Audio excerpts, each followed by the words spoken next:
কথা বলো না। আজ মাকে আমরা খুব দারুণ একটা সারপ্রাইজ দেব। তোমরা তো সবাই জেনে গেছো কাল ছিল মায়ের জন্মদিন। আর ঠিক রাত ১২ঃ০০ টাতেই এইভাবেই মাকে চমকে দিয়েছিলাম আমরা।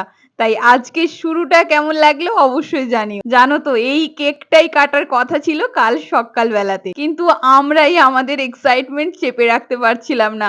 মাকে সারপ্রাইজ দেব বলে দেখো মাকে ওই রাতের বেলা ঘুমন্ত অবস্থাতেই তুলেছি। মা তো ঘুমিয়ে কাতর। আর এদিকে মায়ের একটুও খেয়াল ছিল না কাল মায়ের জন্মদিন বলে। এই দেখো মা কতটা খুশি হয়েছে। তার থেকে অধিক খুশি হয়েছি আমরা। ভাই তো কাছে ছিল না, তাই ও ফোনেই মাকে উইশ করলো। মায়ের যে কতগুলো নাম মাতারানী, মাম্মিজি, লিপিদি সবগুলোই আমরা ভীষণ ভালোবেসে ডেকে থাকি। তোমরা তোমাদের মাদের ভালোবেসে কি কি নামে ডেকে থাকো আমাকে অবশ্যই জানিও।